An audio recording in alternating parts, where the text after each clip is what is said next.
Bismillahirrahmanirrahim. Assalamualaikum warahmatullahi wabarakatuh. Perkenalkan, nama saya Nur Muhammad, berasal dari kelas PI6A BP 2021-2801.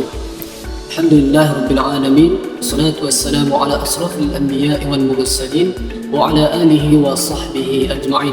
Asyhadu an la ilaha illallah wa asyhadu anna Muhammadan abduhu wa rasuluh sallallahu alaihi wasallam, la nabiyya ba'da, amma ba'd.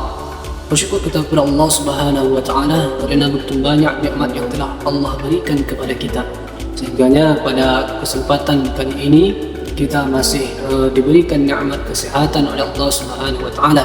Dari sekian banyak nikmat yang Allah berikan kepada kita, Allah tidak meminta balasan kepada kita sedikit pun, melainkan Allah hanya meminta kepada kita agar kita selalu bersyukur kepada Allah Subhanahu wa taala. Ada pula janji Allah, la in syakartum la azidannakum wa la in kafartum inna 'adzabi lasyadid. Apa janji Allah? Barang siapa yang bersyukur atas nikmatku, kata Allah, niscaya akan kutambah. Tetapi barang siapa yang kufur atas nikmatku, niscaya azabku sangatlah pedih. Oleh kerana itu, sepantasnya kita bersyukur kepada Allah Subhanahu wa taala. Mudah-mudahan nikmat yang Allah berikan kepada kita selalu Allah limpahkan senantiasa. Amin amin ya rabbal alamin. Kemudian salawat dan salam kepada baginda Rasul Muhammad sallallahu alaihi wasallam. Allahumma salli ala Muhammad wa ala ali Muhammad. Mudah-mudahan kita umat beliau mendapatkan syafaat dari beliau di akhirat kelak. Amin amin ya rabbal alamin. Baiklah, pada kesempatan kali ini saya akan menjelaskan tentang sejarah pendidikan Islam. Sebelumnya perlu kita ketahui bahwasanya asal dari kata sejarah tersebut. Sejarah ini dalam bahasa Arab dikatakan sebagai tarikh dan juga sebagai syajaratun. Nah, tarikh ini yaitu ketentuan masa, yaitu menjelaskan kejadian yang terjadi pada masa lalu tentang waktu. Kalau secara istilah sejarah yaitu menjelaskan kejadian-kejadian yang terjadi pada masa lampau hingga dengan masa sekarang. Kemudian sejarah dalam bahasa Arab juga dinyatakan sebagai syajaratun. Syajaratun ini yang berartikan yaitu pohon. Nah, pohon ini memang sejarah hampir sama dengan pohon. Kenapa? Karena pohon itu awalnya dari bibit kemudian tumbuh dan berkembang. Pohon ini juga memiliki ranting dan cabang. Kemudian pohon ini juga layu kemudian tumbuh. Kemudian sejarah dalam KBBI atau Kamus Besar Bahasa Indonesia juga diartikan sebagai yang pertama yaitu silsilah atau asal usul keturunan. Kemudian yang kedua, sejarah diartikan juga sebagai suatu kejadian atau peristiwa yang memang benar-benar terjadi pada masa lampau. Kemudian yang ketiga, menurut KBBI, sejarah merupakan ilmu pengetahuan dan uraian tentang peristiwa-peristiwa yang terjadi pada masa lalu. Kemudian sejarah dalam bahasa Inggris disebut juga dengan history. History yaitu pengalaman manusia pada masa lampau. Kemudian sejarah merupakan suatu catatan yang berkaitan dengan kejadian-kejadian pada masa silam yang kemudian diabadikan dalam bentuk laporan-laporan tertulis dan juga dalam ruang lingkup yang luas. Sejarah menurut para ahli. Di sini saya hanya mengutip salah satu dari para ahli, yaitu Ibnu Khaldun. Beliau merupakan seorang sejarawan dan sosiolog. Beliau menyatakan bahwa sejarah adalah catatan tentang masyarakat, manusia atau peradaban dunia, tentang perubahan watak masyarakat itu. Baik, selanjutnya saya akan menjelaskan tentang pengertian pendidikan. Tadi sudah dijelaskan tentang pengertian sejarah. Sekarang kita masuk kepada pendidikan. pendidikan berasal dari kata education atau upbringing, yaitu pengembangan, sedangkan teaching yaitu pengajaran. Adapun dalam bahasa Arab, pendidikan juga disebut dengan at-tarbiyah, yaitu proses mengembangkan dan menumbuhkan, atau sebaliknya menumbuhkan atau mengembangkan potensi yang ada dalam diri seseorang, baik itu secara fisik, psikis, sosial maupun spiritual. Baik, selanjutnya yaitu pendidikan menurut pendapat para ahli. Di sini saya yang mengambil satu, yaitu dari Atiyah Al-Abrashi. Beliau berpendapat bahwa pendidikan Islam ialah akhlak dan jiwa peserta didik, menumbuhkan rasa fadilah atau keutamaan, dan membiasakan kepada mereka akhlak yang tinggi untuk mempersiapkan kehidupan yang keseluruhan, yang disebut dengan kafah, ikhlas dan jujur. Nah, dari sini kita dapat memahami bahwa pendidikan itu tidak hanya memberikan ilmu kepada peserta didik, melainkan menanamkan kepada mereka akhlak yang mulia serta kepribadian, karakter yang sesuai dengan ajaran Islam. Dari pengertian sejarah dan pendidikan Islam dapat kita simpulkan bahwasanya sejarah pendidikan Islam yaitu ilmu yang mempelajari tentang berbagai aspek atau komponen pendidikan yang pernah dilakukan oleh umat Islam sebelumnya, tentu mulai dari zaman Rasulullah sampai saat sekarang ini. Ya, tentu ya berpedoman kepada ajaran Islam, yaitu Al-Quran dan As-Sunnah yang ditinggalkan oleh Rasulullah SAW. Nah, jadi itulah pengertian sejarah pendidikan Islam secara singkat. Selanjutnya kita lanjutkan kepada materi, yaitu tentang implikasi pembaharuan pendidikan Islam terhadap modernisasi madrasah di Indonesia. Sebelumnya kita ketahui terlebih dahulu pengertian pembaharuan. Jadi pembaharuan ini merupakan suatu pada hakikatnya pembaharuan ini tidak dapat dipisahkan dari hidup dan kehidupan kita.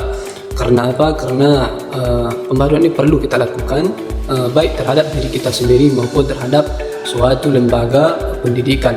Karena apa? Karena setiap saat segala sesuatu itu akan berubah sesuai dengan masanya.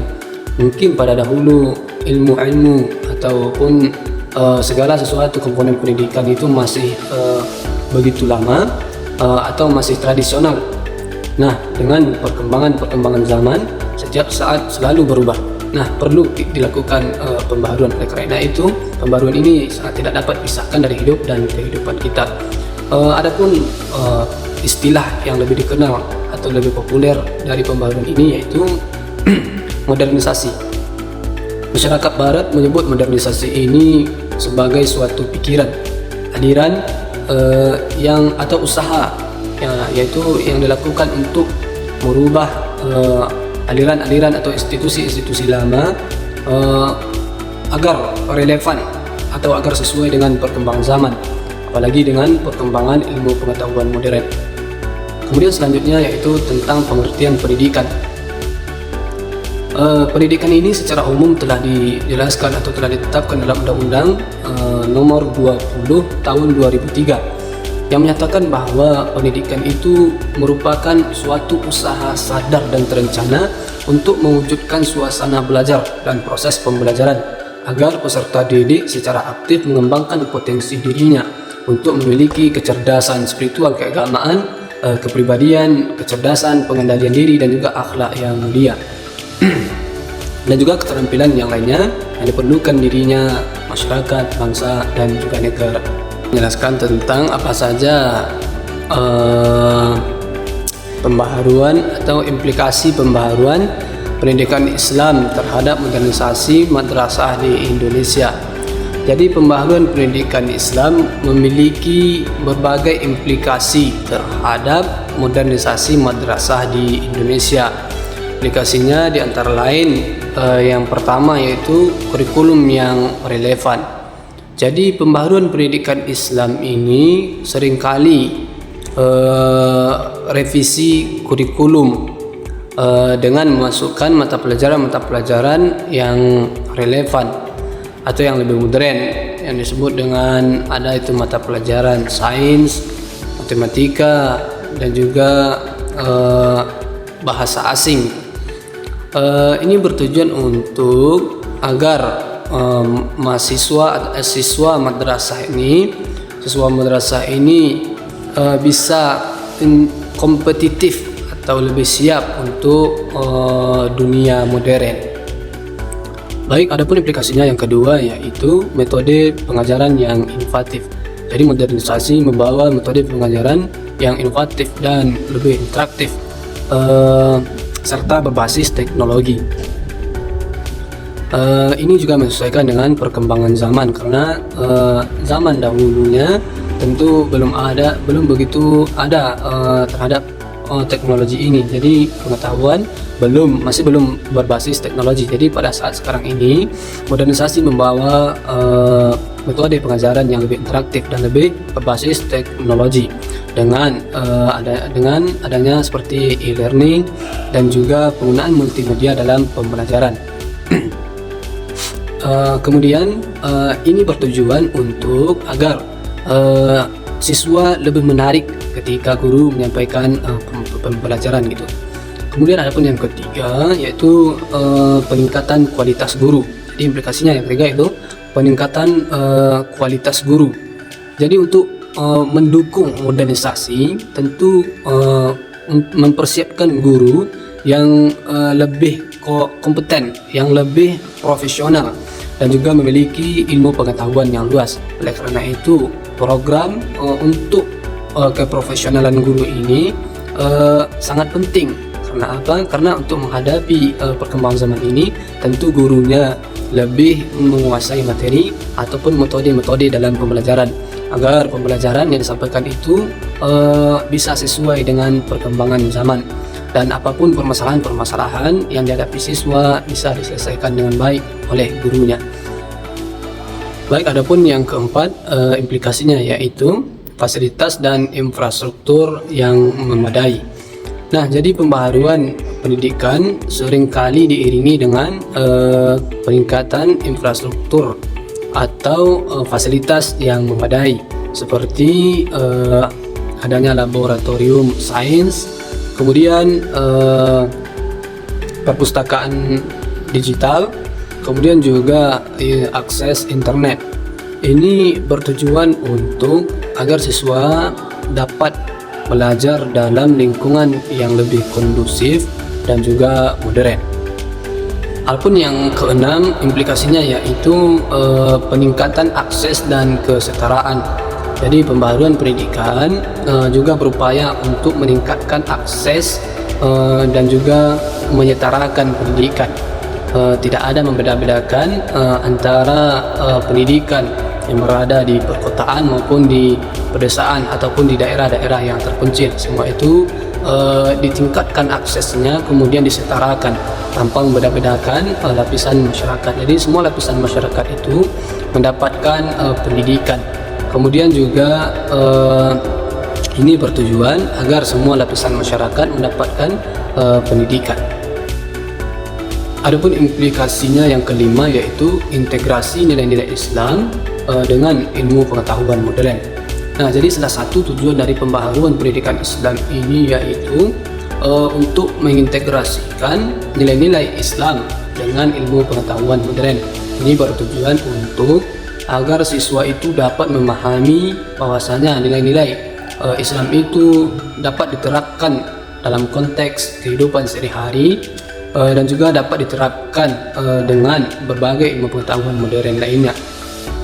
Baik, adapun implikasi yang ketujuh yaitu kolaborasi dengan institusi lain. Jadi modernisasi madrasah ini juga mencakup berkolaborasi dengan institusi-institusi lain ataupun sekolah-sekolah lain. Ini bertujuan untuk pertukaran pelajar dan juga kerjasama dalam penelitian. berkolaborasi ini baik di dalam maupun di luar negeri. Adapun yang kedelapan, implikasinya yaitu penguatan identitas dan juga karakter Islami. Di tengah-tengah modernisasi, penguatan identitas dan juga Islami menjadi perhatian di madrasah.